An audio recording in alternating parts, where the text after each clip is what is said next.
Welcome to another episode of Humans for Humanity. Some people find healing by accident. Others answer a call so wild it nearly breaks them open before it builds them whole. This is Humans for Humanity, not just a podcast, a compass for the awakened, a reckoning ground for the ones who refuse to numb out, back down, and pretend it's fine. And today we're joined by a man who didn't just survive a spiritual attack, he transmuted it into purpose. He followed the breadcrumbs from chaos to calling and built something sacred where others may have stayed shattered. This is the reckoning of the shadow-trained seer. Broc Foerster, known to many as the honey badger, is not your average truth seeker. He's a humanitarian, intuitive, and tireless traveler of inner and outer terrain. When darkness came knocking, it was tarot that whispered back. When the timeline bent, he followed. From TikTok videos that foretold foreign lands to being part of a team that built a school in Africa, helping document their story for the world to see, to watching events unfold like dominoes, just as they were once predicted. Broc's story is a testament to what happens when intuition becomes navigation. He doesn't flinch from the shadow, he walks with it. He teaches from it and reminds us all you can't recognize the light unless you've been blinded by the dark. This episode is for the seekers, the ones who have been cracked open by mystery, saved by synchronicity, and shaped by something too big to name. Let's begin. Humans for Humanity is more than a podcast. It's a living experiment.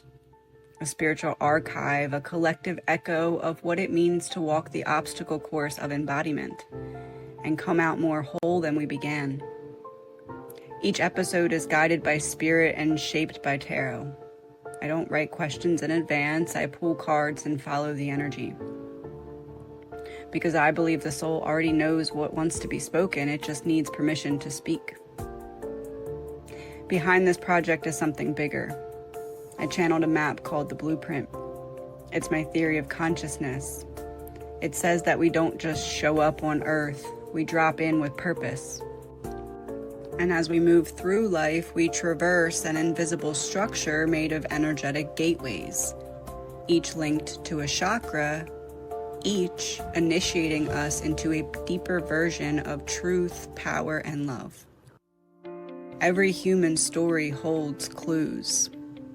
When someone speaks about betrayal, grief, purpose, survival, or awakening, I listen for the frequency underneath of the facts.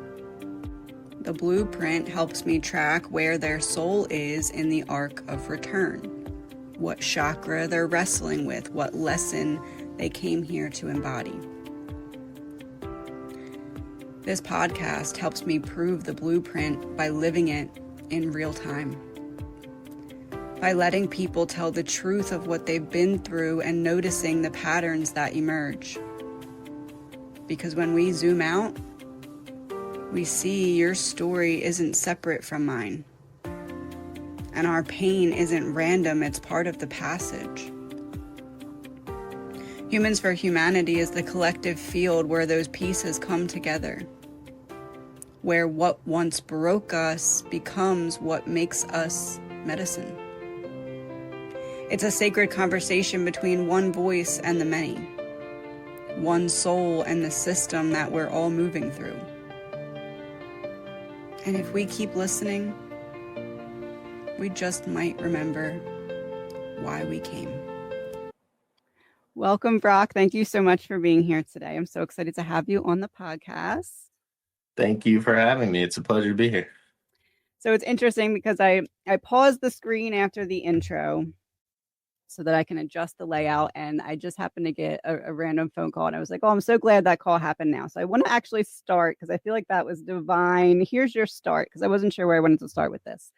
About answering the call, where did you draw the line between, yes, I need to protect myself, but I also need to answer the call? Talk about that decision. I think it's part of my name. You know, it was like given to me when I went through my awakening, what I would be going through, like that I'll always be protected, but to be called the honey badger, to have that as a part of your name, it's for me, it's a calling, and it means that you're gonna go through it, but you're equipped to go through it. It's not that you're fearless necessarily, it's that you're gonna have to be fearless for where you're gonna go and what you're gonna have to do. And in case anyone's not exactly sure, your name literally means honey badger, which Yeah, my name Broc. It's in my name. If you go look up the Irish meaning or the Old English meaning, it means badger-like. So it's kind of fun. yeah, it is fun. So let's go into that. What did you have to realize that you already had within that you were seeking at some point externally? I would say that validation. That I went through something that most people will go through in their life. For me, I went through it at the age of 35, though, and it was like heartbreak, but it was figuring out how to handle that as a mature adult. And on top of that, I went through like energetic issues, and I was just trying to figure out what is happening to me. Why am I feeling these things that I try to go to like church or different things to get answers for it. And then really it was like searching through Google and just trying to diagnose, self-diagnose, like what is going on with me, and realizing, no, this is, when you do a search like that and you keep searching, and it starts to quantify or break down to, hey, this is spiritual attack.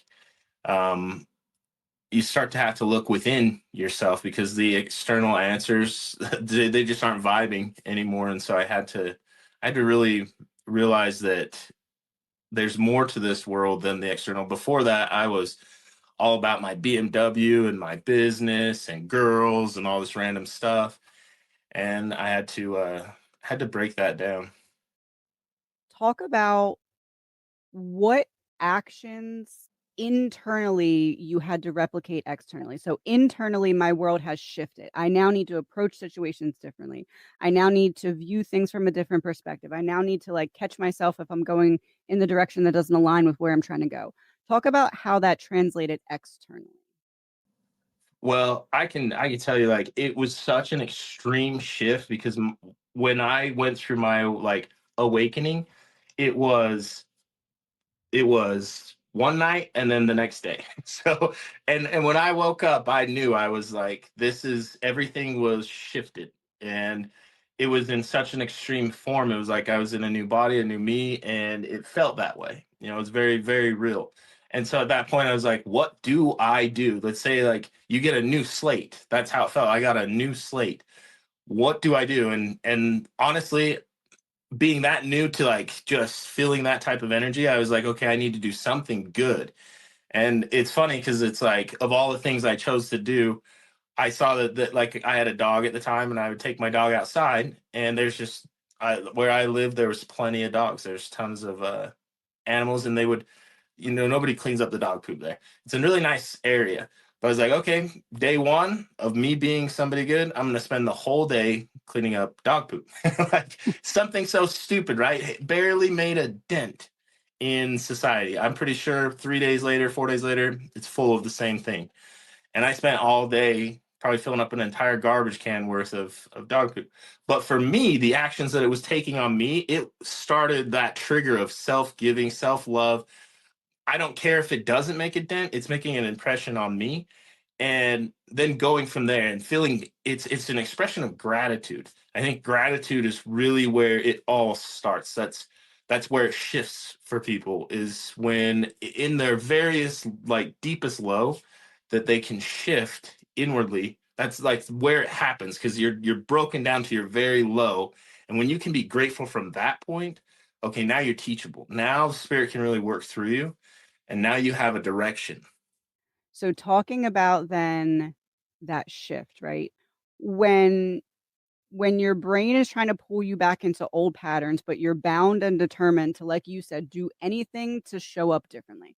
In those moments, it's almost like you had made the decision and you were trying to get your brain on board, right? So, one or two lines per card in reference to that, like groundbreaking. If I'm going to grip onto anything, it's going to be this. This is what's going to keep me going to make these better choices? What's going to keep me making these better choices? Well, there's a few things. One is I realized that there's something that can attack me, and that it was attacking me because of where I was at because of my choices. So if I needed, and that it wasn't going to stop. That's not going to stop. It's actually just going to, I'm going to have to get stronger, and that's the point of this, is to build strength. So I think that that's very, very important with awakening, is you've got to continue to raise your vibration. The whole point of it is to raise your vibration. You're at a low vibration and you got to increase that.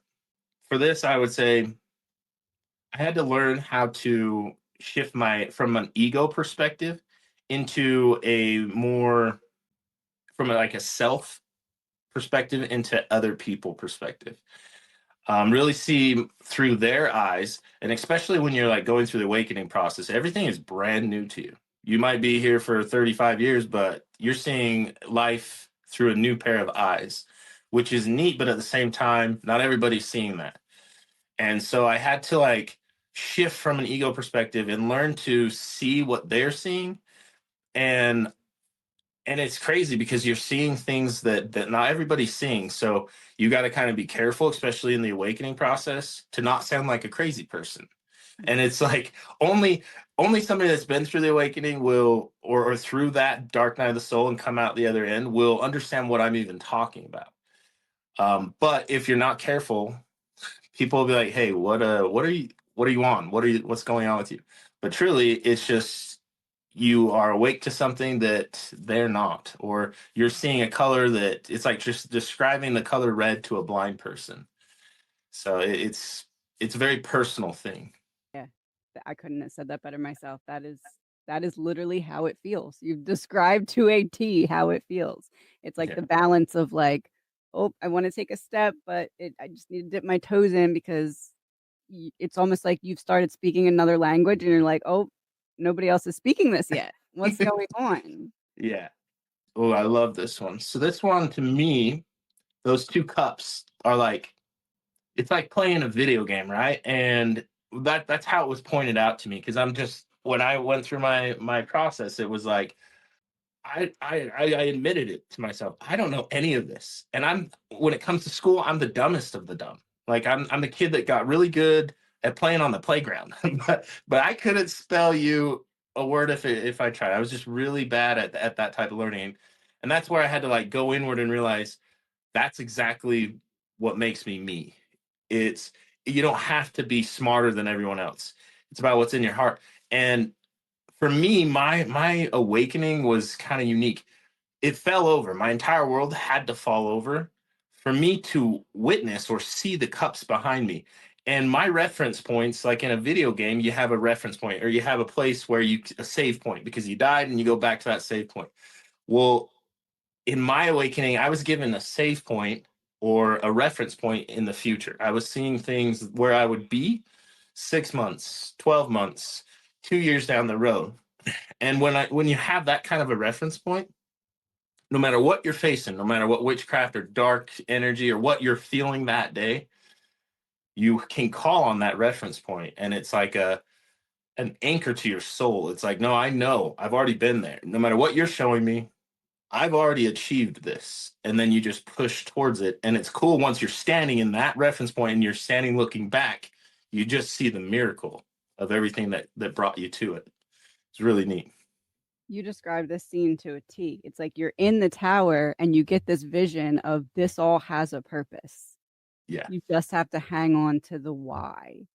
You, in this awakening, you realize that your path was going to look nothing like what you had originally anticipated. Almost like this vision that you were handed seemed foreign but familiar at the same time.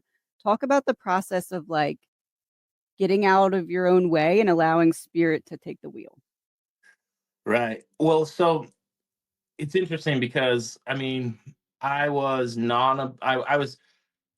I belonged to the LDS church. You know, I'd served a mission for 2 years there, but I never really stuck with the religion as much as the spiritualness of it.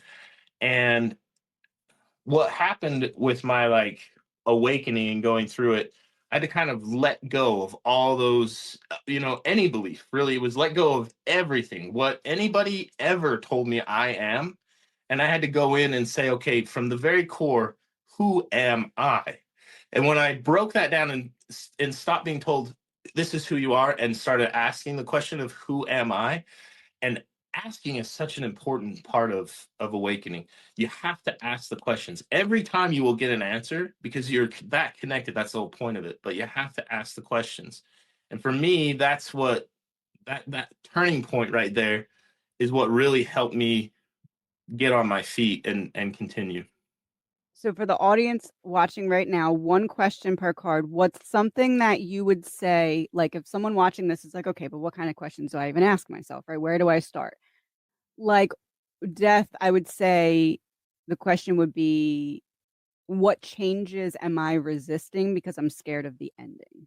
So death, I would say with this one, or yeah, what am I about to step into, and what am I blocking from for me, the death card is very much, it's a transition card. It's not just, oh, you're said and done and something died. It's no, something's about to begin. So for me, I'm always like, that's one thing. I look at the towers and the and death card, like I move towards that. My soul moves towards that because I realize after going through death and an ego death, and that's really what an awakening is. It's a death of your old self. And then the beginning, it's like, okay, what's next? What's coming next? It might be painful. I'm not really concerned about that. That comes and goes. I'm concerned about what lies on the other side of it. So for me, it's like, all right, what's on the other side of this card? I need to know the next card. Yeah, the ending is coming for your benefit. So instead of looking at that, look at, okay, what is this making room for? Yeah. Six of Cups in reverse. It's what memories do I need to let go of in order to progress forward? The Six of Cups to me is about memory. It's one of my favorite cards because upright, it means, to me, it means memory, but it's beautiful memories. The cups are the heart, and or it means emotion, and then there's stuff with flowers, and there's a lot of them. So it's like creating a life of beautiful memories. And I always draw on the fact that there's somebody older giving to somebody younger. In a way, that could be giving to yourself, your younger self, your inner child. And so to have that in reverse, it's like, okay, there are probably some bad memories, or there's even good memories that can hold me back from my future self. What's holding me back? A lot of times it's what's in the past. And so there's something I need to release there. Seven of Swords. When this pops up, I'm like, all right, who did I lie to? What did I do? Like, what did I steal? Did I steal someone's idea? Did I, what is this? To me, it's like ambush, it's thievery, it's not honesty. It's anything but honesty. And it's also his head's tilted and he's sneakiness and he's looking back. I have no respect for this card. And so if that ever pops up for me, it's telling me, okay, I need like a full-on reading. I need to go to the Reckoning Co. and get a full-on reading from her and figure out, okay, I did something here that I'm not aware of. But to me, if that pops out, it's like, dude, you're aware of it. You know what you're doing. You're looking behind your back, which means and that type of energy, just having to look behind your back, you can't you can't be on your highest path looking behind you. You know what I mean? So it's kind of like a lot of people will get a reading from you or something. And they'll be talking and their energy is literally like that. And it's like, do you want that or do you want your higher self? Because your higher self doesn't care about that. Your higher self is clear over here and they're trying to get you there, but you got to release all of that. So that's how I look at that card. So let's talk about then your higher self is in front of you. Let's talk about something the rear view has taught you. Something that the rear view has taught me is just to honor your inner child. I wasn't honoring my inner child. That was the biggest thing. Like before my life had shifted like a year and a half ago, and I mean it was such a dramatic shift. The next day, I was like, you can't go back to that job. I literally wasn't going to look at my bills, and it went to a point where 2 months later, 3 months later, I lost my house, I lost my car. I went through all these losses to shift into somehow learning tarot and becoming a tarot reader. And it was like to honor your inner child. My inner child was like begging me to stop it, to stop. That's not, I wasn't my own hero. At the end of the day, sitting in a cubicle, when I did those exercises of like, okay, this is what my inner child wants to do today. I'm just going to go give away $100 worth of candy bars to everybody I interact with throughout the city. So the gas station, the gym, the tanning salon, just all these people, and just have fun doing that for a day. When I tried to go back the next day, good luck. I couldn't do it. It was like, no, dude, we just had so much fun growing here. And then it was literally like a week later that you guys, tarot readers, told me in my readings that, hey, you're going to be a tarot reader. You've got the gift. And from that moment on, it was like, wow, this is a blessing. It's so crazy how quickly your brain can unpack something because, you know, you're talking about finding your place, and when you find your thing, it just clicks because I put these cards down, and not even 2 seconds later, you described the scene to a T. Inner child, strength, and reparenting. It took your brain 2 seconds to put that together and tell the entire thing based off of not even recognizing that you read them to that degree. So it's interesting when you find your niche, your brain's like, yeah, that's it. Yep. I got it. Like, this is my language. So we're talking about before kind of the spiritual awakening, and you're like, oh, nobody else is speaking this language, to your brain being like, this is my language. And they don't need to speak it because I can teach them it because there's Yeah. something to offer here. Explain the process of when people are not yet ready to receive a message. How do you feel, based off of your experience with clients, is certain steps that they can take to get themselves more open-minded when they feel like this is speaking to me, but I can't translate it? It's one of the more difficult parts of being, a reader is you can sense we feel or we hear, we're clear, me, I'm clairaudient, I'll get it in the music that I'm listening to, and sometimes, it goes a little deeper than that. And I feel like the warning signs, they come, and so you have to kind of pause on those warning signs and make sure the person understands. I believe they should still hear everything that you're feeling and still speak it. But a lot of the times I feel like it's a part, they're in a karmic cycle. And for me, tarot moves in cycles. It's not some fine line. And so a lot of the times they'll have to repeat the cycle. And generally that's what we're facing with someone like that, is they're in a repeating cycle. And so there's something that they need to learn in that cycle. And it's okay. It's okay to be stuck in a repeating cycle. There's something that you need to learn to grow out of that cycle. I believe that what happens is you break free from that cycle. And then there's more of you, there's more energy to be expressed. And so for those people, I try to help them see it that way, and that it's okay. It's okay to not be okay in their situation.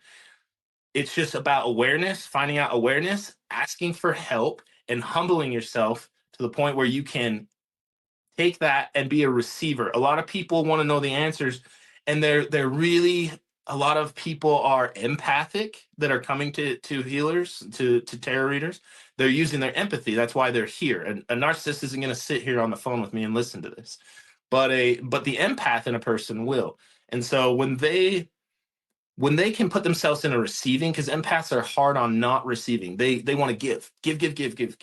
So they have to be beat down. They have to go through all of those things, all those wands in reverse, to be beat down to a point where, okay, now I can receive. Okay, God help me. And when they're starting to say that, they don't really like realize that that is a pattern, that is a design of source that you have to ask to receive. And then it starts to build them up. And no matter what the cycle is, I believe that that is the key. It's teaching them the pattern of how to get out of that cycle, because there's a lot. There are cycle upon cycle upon cycle, but each time they go, I feel like they become more of who they're meant to be here in the 3D. I like that you end it with that because right before you said that last line, I was thinking, kind of like receiving, ask him about how he used the wands to build a ladder. So, how did you use the wands that you had to pick up and heal and understand and use as tools? How did you use them to build up to where you are now? I believe that. transmutation is key. It's one of the things for me. I look at like Jesus, right? I was taught about Jesus, and a lot of spiritualists, some people, I believe most of them believe in Jesus. For me, I'm like heavily, I love the teachings that offer from him. And one of the things that he did is he like suffered in Gethsemane. And it was like pain. He went through the pain, he suffered the sins of all mankind to gain the power to overcome death. That's how he rose from the grave 3 days later, was through pain into power. A lot of people don't associate those two, but I mean, you really go through it. That's the atonement. That's what he did. And so in a way, we go through that in the awakening process. We go through pain, so much pain. And then once we're there at the bottom, we transmute it into power. So all those wands, they're like friction. They're needed. They build the fire that then we alchemize, or we go through, and instead of being burnt, we are given everything from the divine so that we are refined, so that we can change, go through change, and allow. You have to have that friction there in order to have the change. Otherwise, you're not going to change. And so it literally is about shifting, and shifting to a better version of yourself, your highest timeline that you can possibly reach, and constantly finding that. That's good. It's giving me the image of like a bonfire, and you approach this bonfire, the tower falls, and on the other side of the tower is this bonfire, and you have this torch, and you can either jump in the fire with the torch or you can use it to light the path.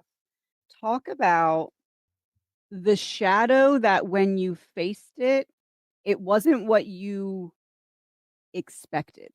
Almost like, for example, an abandonment wound presenting as anger, something like to that effect, where it actually was deeper. Oh boy. I would say, I mean, if we want to go the deepest I could go, it would be like what triggered my awakening. You think that, and this is what happens with everybody. You would think that and a lot of people, they get focused on what triggered it. This person, this relationship, this my ex, and then the readings, they feed off of that, and and a lot of times that's because you're in a cycle. You got to break free from that cycle, but it has very little to do with what triggers it. That was actually given to you to trigger you awake. So yeah, if you can get out of that mindset and look at it from like a bigger perspective, your higher self's perspective, it was a breakup to wake up that you were given. You were triggered awake, and you should be grateful for that, because look at how much you now see that you could not see without that.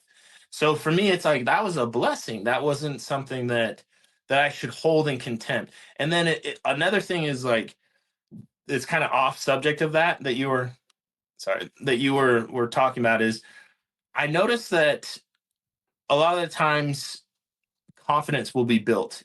It's that fear of failure, that I don't know if I want to walk down this lane. And then the second I step into the unknown, oh my gosh, this is really cool. I wouldn't, that overcoming that limiting belief that was holding me back, that's cool. But like now I'm standing here and I can do this. Like, oh, I can stand in front of a bunch of people and read tarot cards, and there's 400 people in here. The old me would have been like, dude, I can't do that. That sounds crazy. For 2 hours, you're gonna sit there and talk. The new me though is like, dude, this is what I'm built for. I was given this gift to do this. And so I believe that that's so important along this journey, to have those moments, what you're talking about, to face the shadow. Three of Swords and Ace of Swords. It's interesting because don't you have this tattoo? Yeah. Yeah, I got it right here. Yeah. Three of Swords and the Ace of Swords. So this is seems key. The wound of the Titan chest. Love feared more than hate. This wound forms when love becomes associated with loss, pain, or betrayal. Even tenderness feels threatening, as if letting it in might break you. It can leave you guarded, mistrustful, and more comfortable with distance than the risk of being truly held. It's like you realized this was your bonfire. You approached this and you said, am I going to let this Titan chest harden me, or am I going to use this to literally light my path? That's like the most important part of it, I think, is that's why I put this on my hand. It's to show where I come from, not where I'm heading. And it's something though that's very important. It's like a reminder, but that's all it is. It's finding the truth through heartbreak, I believe that like love is one of the most powerful emotions that we can come here to feel. And it's important that you have authenticity in your pursuit of it.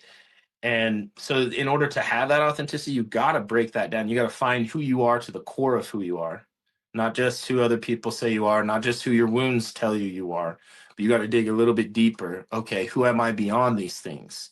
And when you can really grasp that, then those things empower you. They become moments of empowerment where you have a relentless confidence and pursuit of happiness, not just for yourself, but in the perspective of others too.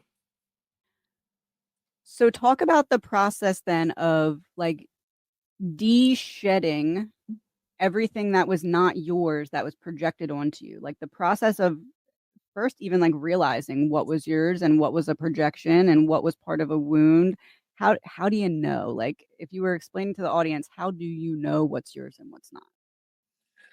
So when something's being projected on me, I always know from the second of my awakening, I could realize because I was going through something where I'm like, hey, what is going on?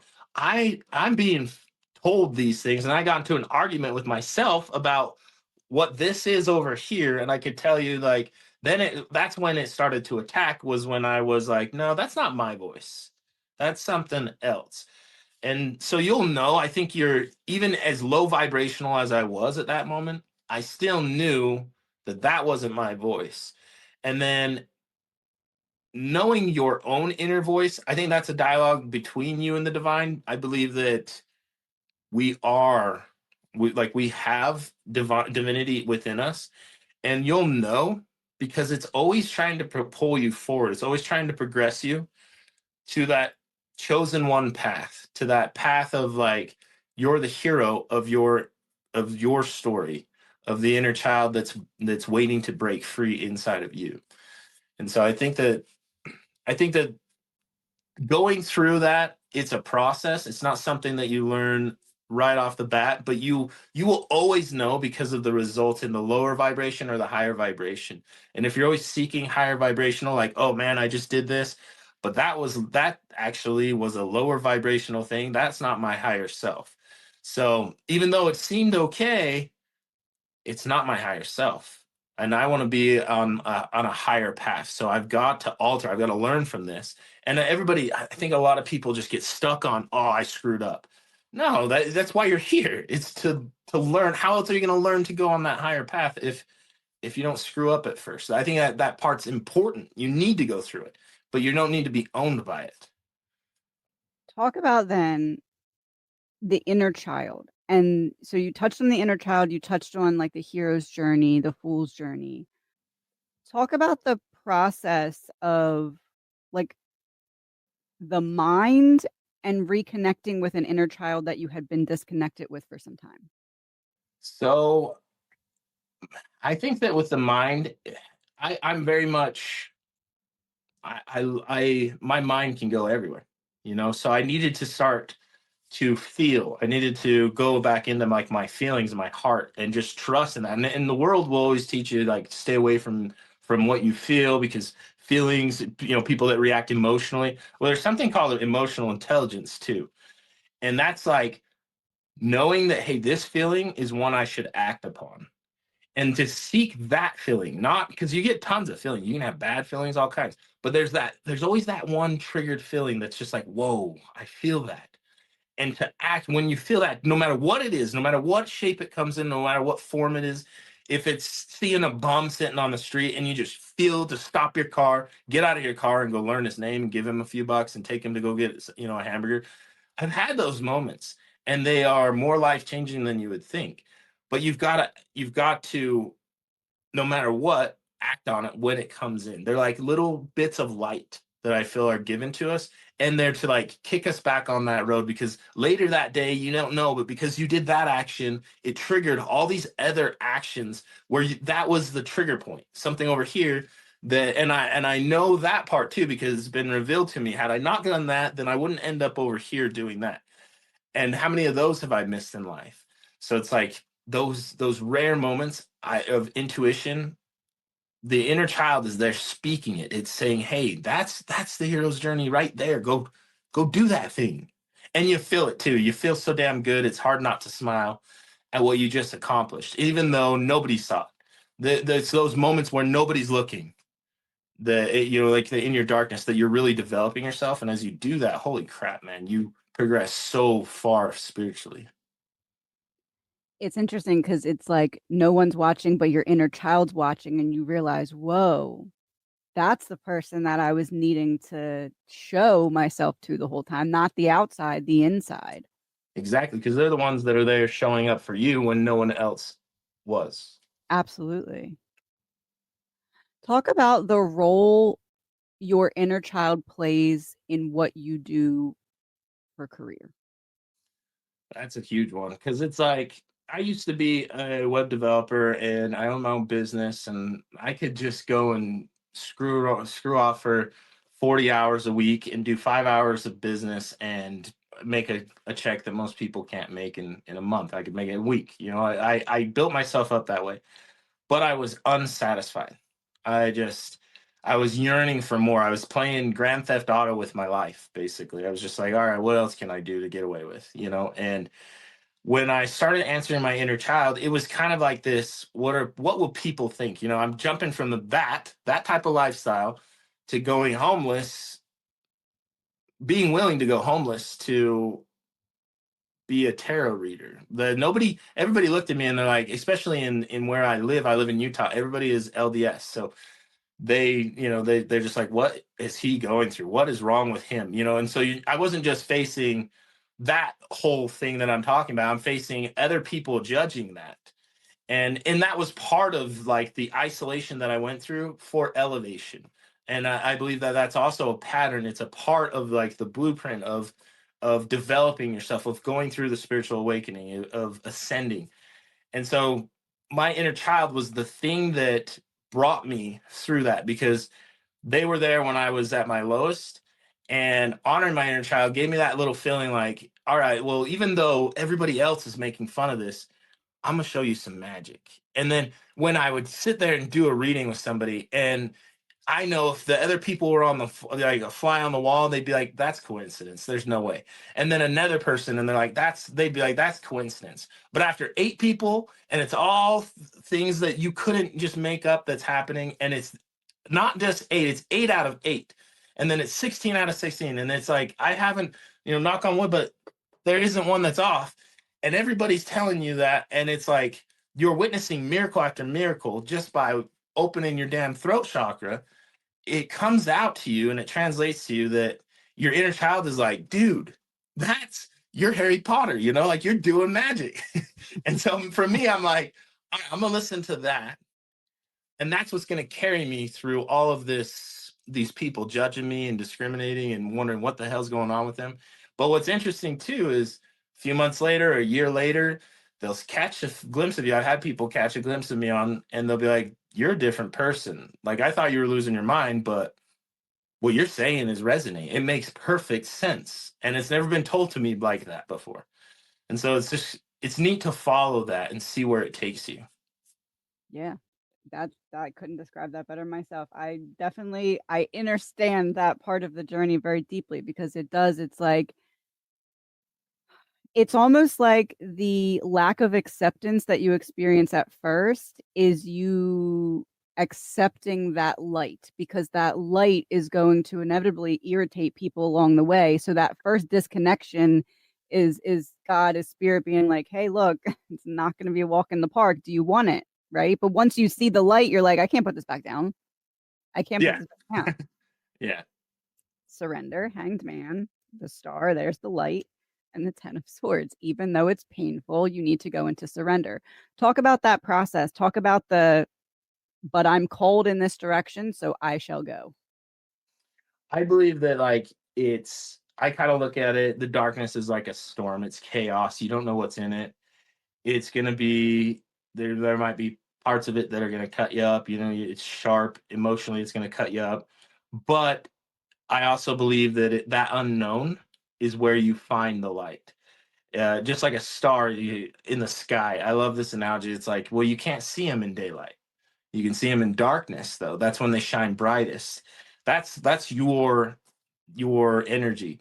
And so you're going to find yourself in that darkness. That's where you're going to find that you shine brightest, is through the trials, not evading it. A lot of times, like, that's what my old me would do. So this is always like this journey. I used to think like it's a battle between me and the witchcraft and the bullshit that attacked me and my ex. And no, it's a battle between me and my old self that used to accept that shit. Now it's like my old self would run from the storm. My new self sees it as an opportunity. What more is lying beyond that? Where, it's dead center of that. That's where your higher self is. They're not evading the chaos. They go through it and they find out who they are because of it. Yeah. And your brain has once again done it to a T. The darkness in between surrender and pain. It's like where you find it's like the balance between we have water and land here. So let's talk about that. Obviously, there's a certain community that you had in your old life, and there's a much different one that you have now, or at least an expanded version of the one you had before now. Talk about not finding a community, but building one for yourself, or almost like magnetically drawing it in for yourself.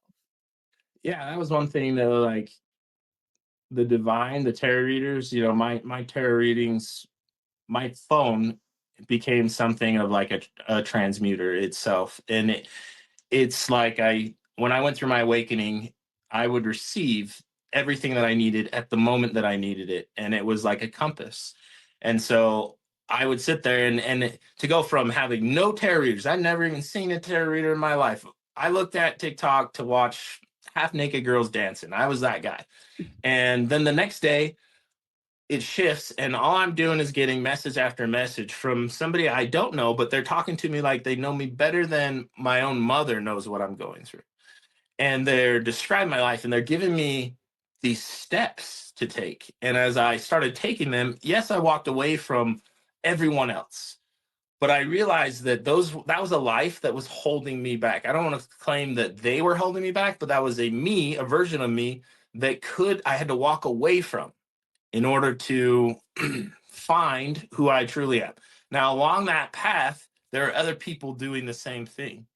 People like yourself and other tarot readers. And I've been like extremely blessed by not just being guided by you guys, because you guys are the ones that walked me through that. You're one of the people that showed up and was like, hey, you need to do this. Hey, focus on this. And as I did that, it's like I started ending up, it's just like I ended up in that arena with you guys where it's funny. Then I have like a conversation. It's like kind of talking to one of your heroes. You're sitting there and it's like, you don't know this, but you saved my life. But it's cool to be here, like talking with you. You're one of those people. It's there's so much more reward to it. And then it's also neat because you understand something that those people don't. They judge. They only watch. I'm sure that they're like, wow, he blew up on TikTok or something like that, but they don't get like the process of everything. They don't see that stuff where you get it. So just a simple conversation with me and you, they would probably watch it and be like, they're batshit crazy. But to us, to somebody that's been through the awakening, we can carry on and go to areas in life that they're not going to understand. So it's nice to have that collective understanding. It's like that quote from the Bible. It's like when 3 or more are gathered in my name, I am there. It's like when you start to kind of come together with that community that gets it, it's like you open different neurological pathways. It's like, okay, this was there, but I wasn't using it, and I'm seeing kind of a reflection of how I can use that. So in the umbrella of community and your place in one or the building of one, what did you have to release in order to say, okay, I'm able to do this. I'm able to attract this community. I deserve a place in this community. I can be a leader in this community. What did you have to kind of like put down? Programming. I had to put down my old programming. It's just like I had to realize that we are being held back by a lot of our own thoughts. And when I say programming, I'm not going to point at like one person or the other. I'm just going to say like the society, the way that it's built. To me, it's like we're built on Windows 98 to be run on Windows 98. but we are quantum computers. We're capable of so much more. And when you kind of learn to separate yourself from that programming, you start to realize, who am I outside of that programming of who they want me to be? And this is who I am. I'm much bigger. There's much more going on here with me than what they want to admit. And so to kind of separate myself from that, it's what helps me understand too that that's what I'm up against when I'm talking to certain people that aren't outside of that shell yet, that are they what it is, these limitations, they've developed it like almost like a program. They just have to break that programming. They have to step outside of that program, reprogram their mind. And so it's a process. You can't just, do it at one day. It takes a lot of effort. It takes a lot of work to get somebody that's asleep awake. Because it literally is. Our brains are so much more advanced than we're made to believe. They are like these supercomputers. So, in terms of the process of reframing your own supercomputer mind, right? Talk about the process of like gradually pulling back and redirecting thoughts as opposed to just cold turkey being like, that's wrong, don't think that. Talk about like the redirection mentally. So one thing that I think I would do that helps me with that, besides like always asking and receiving, it's what do I do with that? It's always leading me inward. And so the answers are always inside. And sometimes it's like, dude, how's the answer going to come within me? But it always will come from within you and not externally. See, the old way, or when I say the old way, it's just that way of like what most people are dealing with that haven't gone through spiritual awakening, that they're looking for answers externally. If I have this job, if I have this achievement, when if you look internally, you start to realize, what am I aside from all of those things? And then it's like, okay, those things, they really have no say in who I am. They're not going to make me better. And really to like understand, differentiate that and all of that temporal material energy versus my spiritual, my eternal energy, like, and let that guide you, it leads you to a different type of happiness. That other way, it was like, dude, there was nothing good coming from it. I couldn't assess that I would turn out with a life that I could sit there and be on my deathbed and be like, this was worth living. The other way, though, I can assess that that is a life worth living, even though it might leave me in a sense like Jesus, where you're hung on a cross, you don't have a home, you're everybody hated you, whatever. And but it was a life worth living. And for me, I had to like break that out and realize, okay, even if it's that's a better life than the other one. And that's what I'm here to have. I've been given an awakening for that view. And so I need to act on it. Yeah, that's a really good way to put it into perspective. The wound of the hollow gaze, appearing present while emotionally gone. This wound forms when you learn to stay physically present while emotionally checking out. You may smile, nod, or keep up the motions, but inside you're distant or numb. It can leave you feeling invisible even to yourself, unsure how to truly come back to your body and heart. Talk about the way in which this showed up for you before you brought balance and separated yourself from what the world told you you should be. I think it was like a numbing mechanism, right? And I could get numb to, I could just sit there being having a conversation with what I was doing in that life. And meanwhile, I'm thinking about, did I leave my laundry in the dryer? But I could have a full on conversation with life and be going down that life as like almost like a robot, almost as if it was robotic lifestyle. And it was like that energy, that other version of me that's over here thinking about the laundry, that's the real me. But over here, I'm doing all this processing and of just this Windows 98 version of me, but it's proven that I have more off because I'm over here thinking about my laundry and doing all this other stuff. And eventually it gets to the point where I'm like, I'm so bored with the way that life's going that I think that that's probably what triggered a person coming in to break up, to wake up. All of that stuff was, I was asking for it. You know, my mind was just like, okay, there's got to be more to this life. Being a 35-year-old man and looking, okay, I'm half lived. And even if I continue and I make millions of dollars, I'm going to end up on that deathbed and I'm going to realize right what I'm realizing right now. So something's got to change. I don't know what it is. I just know something has to change. I think that is really where it triggered the awakening process for me. And I didn't know it would come in this form, that it would be so much pain transmuted into so much power. But I'm grateful now looking back that that's the way that it was. Imagine that you have this jar of those little firefly things that like light up really bright, and it was constantly daytime, and then all of a sudden you're in the darkness and you realize, oh, this jar actually serves a really big purpose.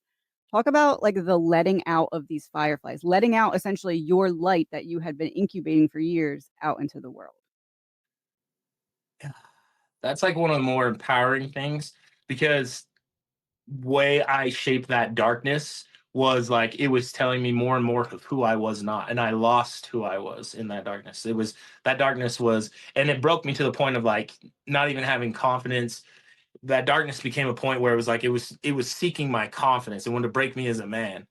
And so there I was like lost in like in that type of energy. And then as I went through the awakening and like spirit's like, hey, it's okay to open that jar up and let out your energy.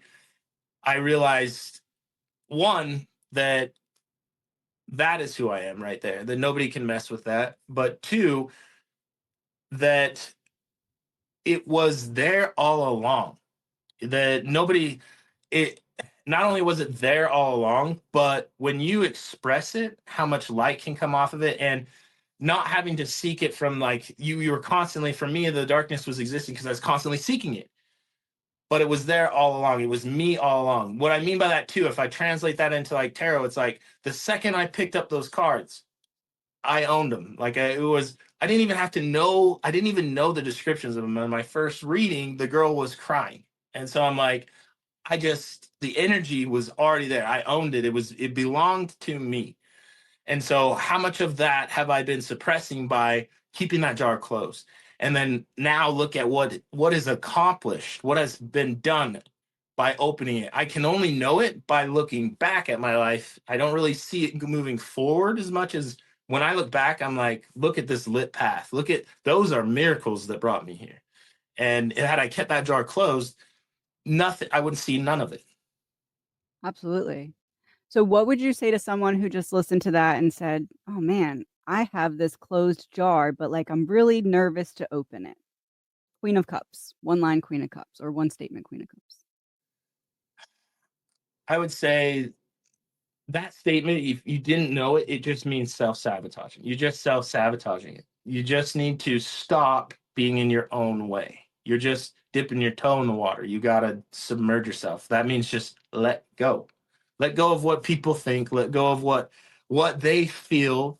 What do you feel? And just go with that for once. Just put up a wall from everything else and go with your gut feeling on what you feel is right for you, and then watch as it defends itself. It will create a level. Like, I'll use this as an example. People are going to make fun of me because I'm going to become a tarot reader. Yes, they did.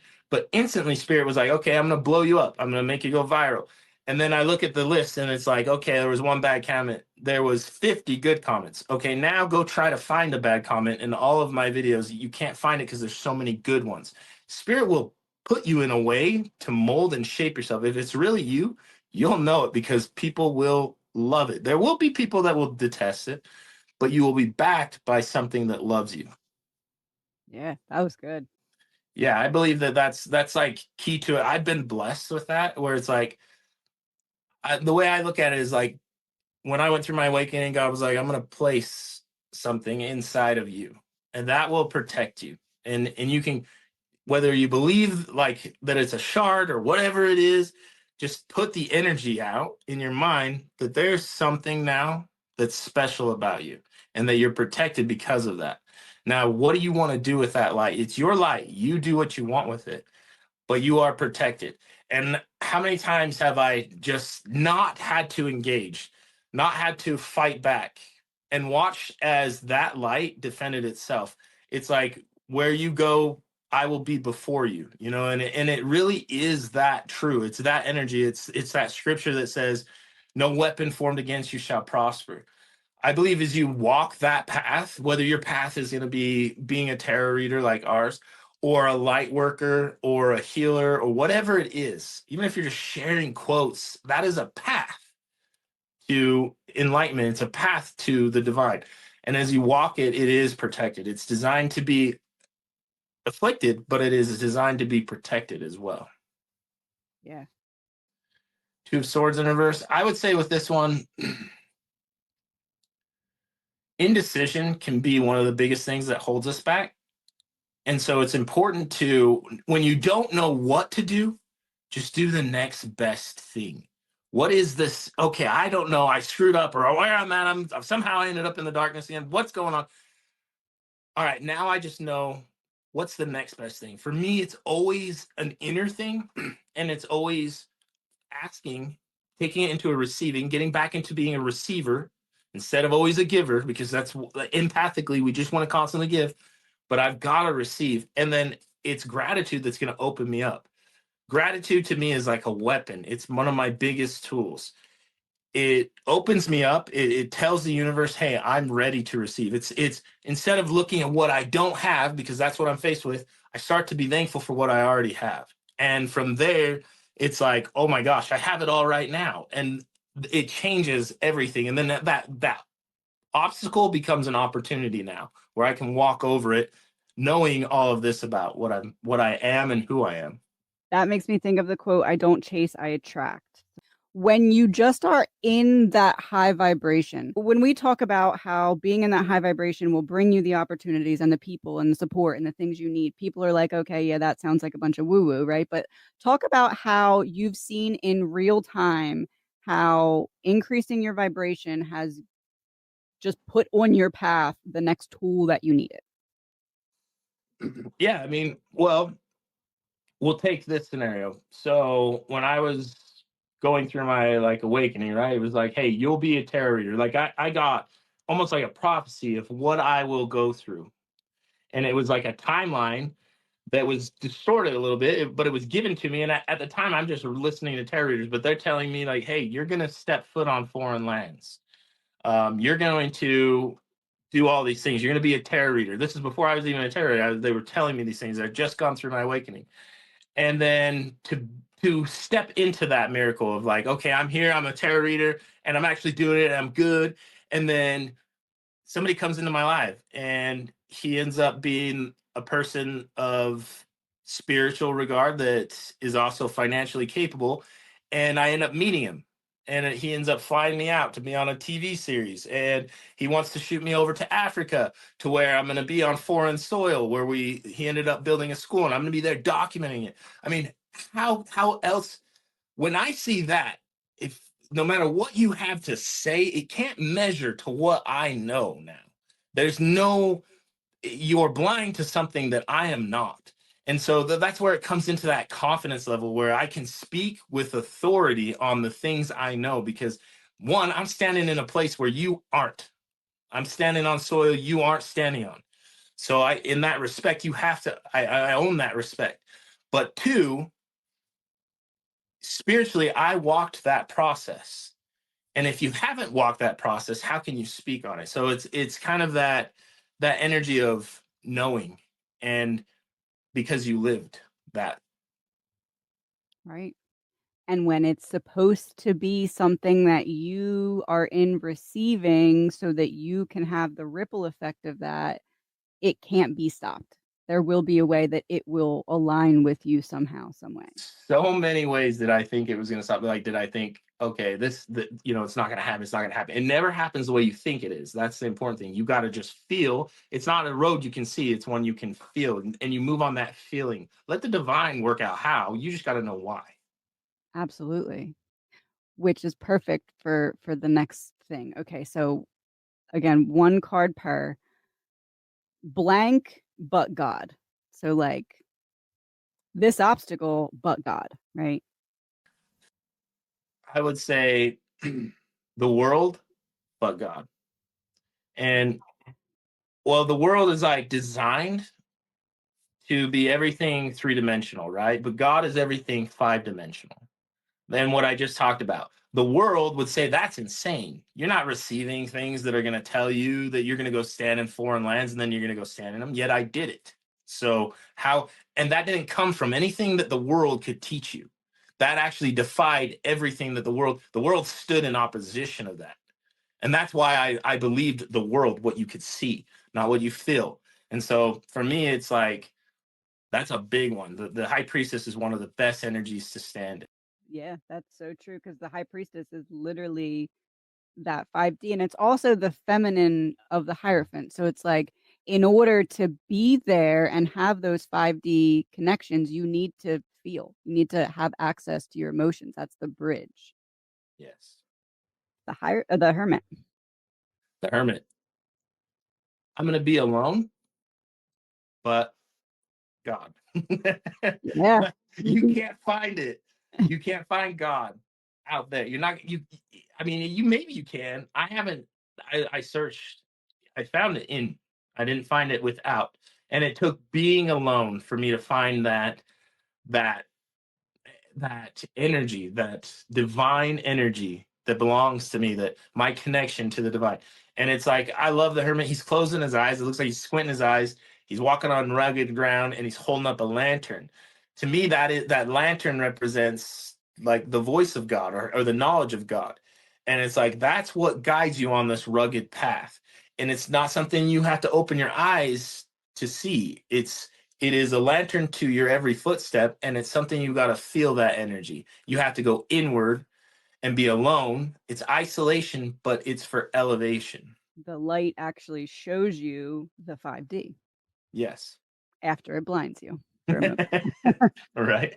The devil in reverse. I love this one because the devil's efforts, but God. You know what I mean? It's like the devil has a design of the way that he does things as a pattern, or the energy. I'm not going to say like it's one person. It's in all of us, just like the divine is in all of us. There's dark and light. And it's a battle between the two. The value of the pentacle in reverse, that's like his design. He can only manipulate, take something and put it in reverse. And that pentacle, to me, it's like when I ask God, like, okay, what do you value? The pentacle. What does this mean? What came across was you're the most valuable thing. You're what I put most of my effort into, is you, you people, you human beings.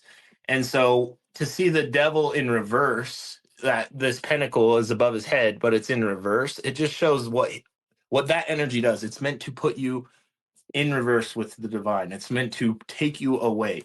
And so to have that come out and then say, but God, I mean, it was kind of like every card in tarot could show up against me. But if I have that one card that represents God is for me, it doesn't matter what is not for me. It only matters what's for me. I'll take that one card, that one yes, over all the no's, because I know what's in that card. And this scene is very powerful too, because it's what you described before these even came out. And it's interesting because this was representing 5D, and you described this. You described going inside. You described literally, but God, the devil in reverse, is like, he loses, God wins. But you described these before they came out, right? So it's like when you're connected to that 5D, just like you said, I talked about foreign lands and then poof, I'm on them, right? That just happened again, right? So it's this cycle of, it's not a magic trick. It's not a little bit of light that bursts and then it's like God showing off and then he goes away. This is something that stays with you. So it goes to what you said. The devil gives so he can take back. God gives so you can expand. Right. What's one shadow or belief or mindset that would have kept you from that expansion if you would not have realized that it was just other people's fears that they were trying to have you embody? I can't say like just one thing. It's the knowing. It's so, you take a cell phone and you give it to somebody in the 1900s, like say 1902 or whatever, and you give them a cell phone. They would look at that and they'd say, "That's magic." That's how they describe it. They would not know anything but to say that thing is magic. Now, to us, we know how it works. I mean, we kind of know. We don't know all the things that there's code and all those things. We just know, hey, on here you get everything, and it's not magic. It's all science. But to somebody back then, they can't describe it. So for me, what we experience, our network, our collective vibration that we are on, to me, it's like a Wi-Fi that everyone else can't yet experience. So we have access to something that they don't yet have access to.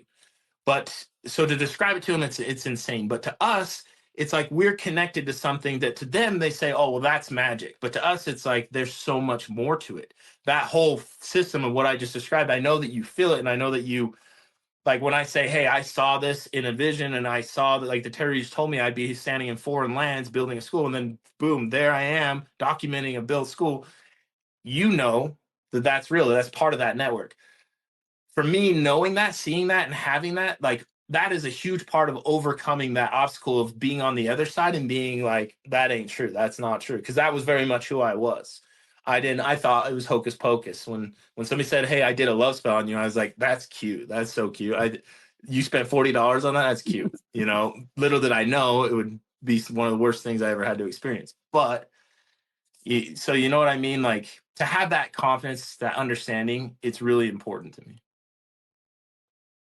So your higher self speaking through or from your experiences then in regard to lessons that you embodied from overcoming heartbreak. What would you say to anyone who's going through something similar right now? I would say you're being fumbled. You know, if it's, you have to look at it like you're the prize. At the end of the day, you have to understand that you are the prize. Not that you're better than anyone else, but you have to find your value. And then that value needs to appreciate, not depreciate because of what the external says about you, but appreciate in what you know about yourself and what you begin to learn and spiritually learn. You know, the King of Swords to me is one that he's draped in blue. He's got that throne with a butterfly in it. It's transformation into intellect, into learning your value. And I think that a lot of people, when they go through like the spiritual awakening, they get lost in that process that's what it's for. It's to learn your value. And when you raise your vibration to a 10 of Pentacles upright, that to me is like the kingdom of heaven. It's your highest vibration. It's your most abundant self. It doesn't matter what it is you're facing, you come out of it smiling, and where your enemy is like, or other people would look at you and be like, dude, I don't understand why that person's smiling. It's because they can't see what you can. You've raised your vibration to a level that high. That's super cool. That's something between you and the divine only. And so how could somebody take that from you? They couldn't even give it to you. And when you can get to that level of self-awareness, of self-love, holy crap, the world is truly your oyster. So you're making me think of like an elevator and kind of like these different stages of self. Like, okay, I almost like a zigzag, right? So you get off the elevator, you can only go one floor at a time. You go through these experiences, you collect a little bit more of an honest reflection of yourself. You get on the elevator on the other side, you go up and you zag back and forth. Talk about, you're going to pivot it direction with this. Talk about how God has shown up as a navigation system for you to traverse to a higher perspective. So mine is like, dude, it's I could only show you, and then you would be like, holy crap, this is a cheat code. Like I've got a cheat code. So for me, between me and God, it's like it's beyond the level of like me just praying and the old version of me, and then there's like the which is like the old version of me. I would call that not even a survival. I call that somebody that was just being attacked, right? And then I went into survivor mode, and now I'm in creator mode. And so I did. I had to stop on different elevator floors and learn these versions of myself. But when you're in creator mode and you're co-creating with the divine, there's something different here. There's enlightenment. It's you get an idea, but it's not fully formed, and you act on it. And then it's it's like bobs and weaves you through all these obstacles that physically you can see, like there's no road here. but then you just feel it and you act on that, and somehow you just navigate straight through an impossible. Like, if there was an enemy there watching that, they would be like, huh, I'm a believer. Like, you would turn their mind into a believer just because what you're doing, there's only one way to get through that, and that takes the divine. It takes that energy. It's not just self-belief. There's something more to it. There's something more to this self-belief. There's something divine about it. And also, like, I'll say this, like, my algorithm, I believe that I've tapped into an algorithm that's, I call it the algorithm of the Most High, where I can literally think something or say something or ask for something, and I'll get the answer within just a few minutes, within a moment. And it won't be an answer that I could not have come up with myself, but it will be guidance. Typically it'll come through like the For You page on TikTok. It'll just randomly, it's like, yeah, okay, the For You page, obviously there's an algorithm that can pick up on what we're thinking and our emotions or what we're going through, and it'll feed us that stuff. But when you can tap into the Most High, and you get like the answers that are taking you to your higher self, and it's like answers that are, wow, that are responding in real time, meaning like the algorithm can't figure out that you're going to meet this person in physical. It only knows what it's facing on the phone, but yet it's guiding you like that. It's guiding you outside of the phone and throughout your life. And this person says this to you that only that guidance would relate to or understand or guide you to. As you walk that path, you gain like a level of knowing that it's like you said, you can't unsee it. So you're battling against people that can't see it, but you can't unsee it. So at that point, it's just, I almost give up on trying to teach those people or other people, and I let them be ready for it. And those are the people that I'm going to focus on. I can't play the divine's role in that. That's the how that they need to figure out with the divine. But once they're ready, they'll come to us. And you've probably experienced that. Oh, absolutely. And it's interesting you just touched on a big part of the blueprint theory that is really what this podcast is based off of.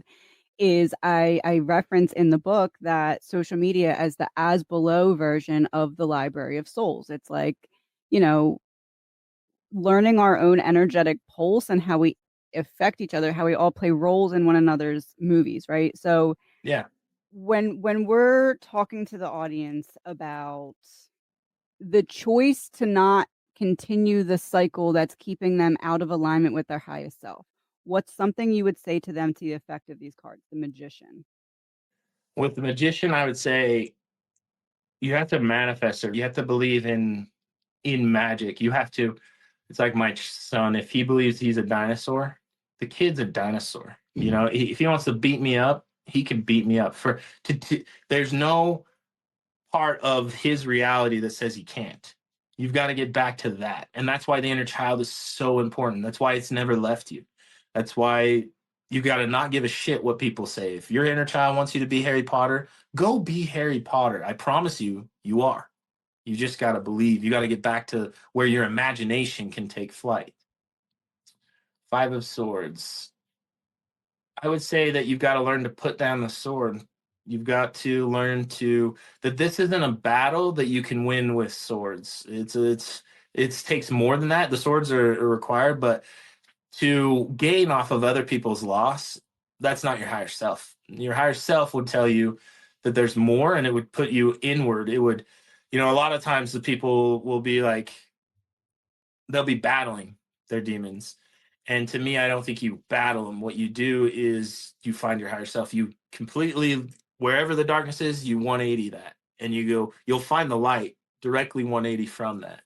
But that means you got to turn around. And this isn't a battle that you're used to fighting that way. It's a battle of love, and it's turning the other cheek. And I know that might sound weak or whatever, but one, those people that you're turning away from they expected a battle, when it was hit back and you don't, nobody's ever showed them that kind of love. That's the karma that you're creating. You're showing them a certain kind of love that you don't understand, but that's what's blessing your path when you turn around. That's what's giving you all that energy to move forward. That's where the transmutation exists. That's why your heart is said to be different than everyone else's. In my opinion, that's like one of the most important cards for that. Yeah. Yeah. You can use the swords as the weapon, or you can use that as the wisdom. It's Yes. depending on if you're going to transmute it or just allow it to be that burden.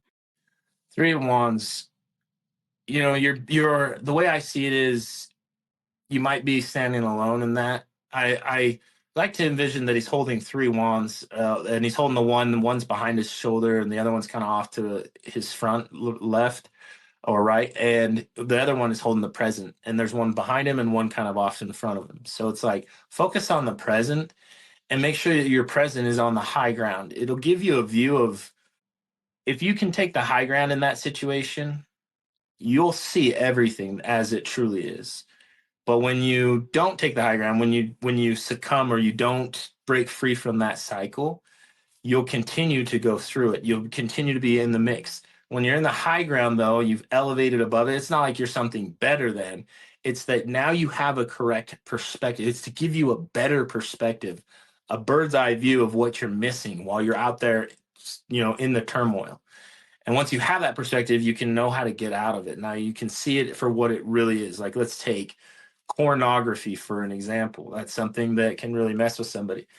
And once you can get out of that perspective and see it for the demon that it is or the entity that it is, you start to realize, oh my gosh, all this energy, like it makes me a better father when I'm not in that circle, when I'm not down there in that dust. I'm actually, for whatever reason, it affects me over here that I didn't think it was. And so to gain that perspective, you've got to go through the emotions of like climbing that hill to be able to see from that perspective. But once you do it, you'll understand why that cycle is there and how to get out of it. Yeah, that's a very good perspective. To close off, then talk about the shadow that was lifted from you when you recognize that everything really is connected in terms of like if my energy is at a level 2 over here, it can't be at a level 10 over there because it's all connected. That pulls the 2 over here, pulls the 10 down, and it's an average. It balances out. Talk about the shadow that when it was lifted, you were like everything is it's connected.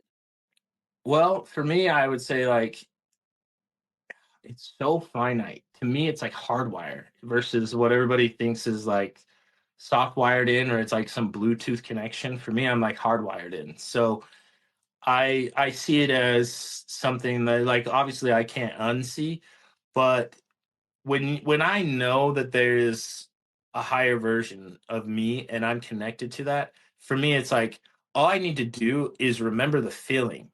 Just go to the feeling of what that thing like what that feels like. And it's like I'm automatically back to my higher self. I'm automatically there. And then I can make the decision, okay, from here, what do I do? What is the next best thing? And it's funny how like sometimes it'll take that. It'll take me like remembering. I call it remembering a checkpoint in the future because I saw my higher self, years down the road probably. I don't know where I was at, but it was like a version of me who I wanted to be. I could just feel that. And to like tap into that energy from where I'm at right now, one, it tells me I can do it. Doesn't matter what I'm facing, doesn't matter like what other people think external. But and two, it tells me that I probably already did it. That somehow like time is shifting and we are subject to time here in the 3D, but not there. Wherever that's coming from, it's not subject to that. And three, I can use that energy now. I can tap into it and I can feel it now. And then what it does is it causes when you're on a different vibration, you see things differently. And when you're on a higher vibration, it kind of like opens up pathways where before it resisted like hey, that's a limiting belief, but when you're on your higher vibration it's like no, I know I can do that.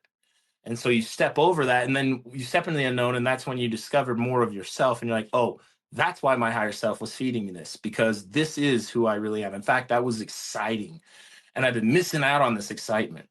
And before it was like, oh man, I'm terrified of that. So it's really interesting listening to your higher self and being tapped into that network. I believe that it's like a very personal network that's somehow connected to all of us, which is really neat. Yeah, I totally agree with that perspective. It's almost like if all of our higher selves were in this like game center room and they're all trying to get us to collectively come together. They're like, all right, let's maneuver this there and that there. Maybe they'll get it. The ghost of potential, very interesting. Haunted by who you could have been. It's like you saw this and you were like, nope, that's not who I'm could have been. That's who I'm going to be. Right. It's almost like your higher self showed you this ghost of potential and was like, do you want to jump in the fire? Or are you going to use it to light your torch? And you were like, give me the wand. Right. Yeah, that's one thing I'm like happy about. Like my pursuit, like I think it's part of my purpose is to have that card in reverse. It's like the promise of my potential. It's like I saw it. Now what if it's there, I know it's there. And if I saw it in a way that I know that, then at that point, it's just like it doesn't matter how I get there. That's the fun part. I just have to remember why. And when I can tap back into that, the how becomes the fun part. And you'll never know how by focusing on it. You just know how by looking back and saying, "Whoa, that was cool. That's how it happened." And it actually did come out in reverse. I flipped it. So you are not wrong there. You are absolutely right. Do you have any final words? No, I just I'm grateful to be on this podcast. I think it's really neat. I've seen a lot of it's cool because like I said, you guys are like my heroes in a big sense. It's neat because when I say that, it's like you don't understand, but you're somebody that when I was going through the hardest time of my life, it's like you were able to say things to me that nobody else even knew I was going through. And to like put myself in a dark room and just be guided by a bunch of people that somehow don't know me at all but know me so spiritually, like so they know exactly what I'm going through. And then the spirit will always add those things in where it's like, hey, you're wearing a blue shirt today, hey, your favorite candy bar is a Butterfinger, and it's like it's crazy how it all works to kind of pull you towards it. But to be one among you guys, and then two to like be sitting here and communicating with you guys and see how this is developing, what your channel is doing right now, I think it's a part of the progression. It's a part of the blueprint.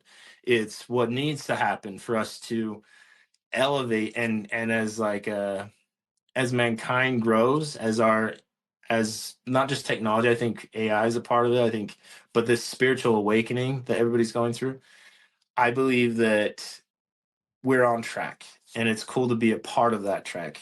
And so I appreciate you letting me be on this channel today. I appreciate that so much. It's when the student is ready, the teacher appears, and when the student is really ready, the teacher disappears. It's like we were learning how to use what we went through to help people be their own guru. Right. It's cool because it literally that's what you were like, well, I saw the example and then I became it. And literally that's really what we've been tasked with, like to do what you just described yourself doing. So it's cool how it comes full circle. Yeah, it really is. It's a blessing. I always say you got to be a disaster before you become the master. So like, don't if I Yeah, could give any advice to anyone and they're like hearing this, I would say don't be afraid to make mistakes. Don't be afraid to screw it up. Yeah, I screwed it up. Just so you know, I screwed it up a lot until I got it right. But I did that. So it's like that is a part. It's an essential part of learning who you are is to go through the screw ups to get through to it. So absolutely. Yeah, that needs to be on a hoodie. That's good. right. All right, we're going to go into the outro. Brock has not heard the outro, just as none of the guests hear their outro. He didn't come here to impress, he came here to reveal. And today he did. Without performance, without polish, and without pretending the path has been anything but wild. Brock didn't hand us a brand, he handed us his blueprint. Not the cleaned up kind, but the one mapped in real time, in the dark with nothing but instinct and a cracked open heart to go on. He spoke like someone who's already lost the need to be understood, because when you've lived through what he has, you stop waiting for consensus and start walking in alignment. He reminded us that some awakenings don't start in meditation, they start in collapse, in chaos, in the split-second moment when the floor disappears and something bigger steps in. His gift isn't just that he sees, it's that he chooses to keep seeing, even when the visions aren't easy, even when the messages are inconvenient, even when clarity cost him comfort. This wasn't about magic, it was about remembrance, the kind your nervous system recognizes before your mind can explain it, the kind that doesn't sell you a path, it hands you a mirror and asks if you're ready to meet yourself. So if you felt a part of you stir today, a pulse, a memory, a question too big to silence, don't call it confusion.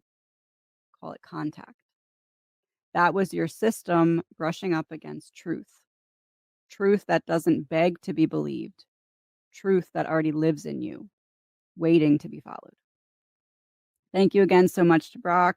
Thank you to everyone for watching.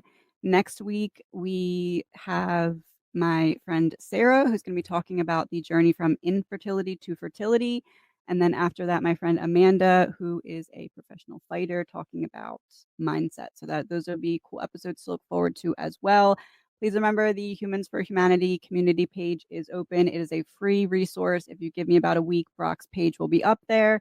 There is guidance from the episode. There is a 10 and 20 card tarot spread for each episode. There is a playlist by the guests and much, much more. So please check that out. The Humans for Humanity guest application is up. It is on my STAN.STORE. It is a little lengthy, so please take your time with it. The first season is fully booked, so I'm not looking until the next season. So again, please take your time. You can type it, speak it, or video it. And that is it. Thank you everyone so much for watching. Check out Broc's. All of his links will be in the description to find him and book with him. And I will see you all next week. Thank you for watching.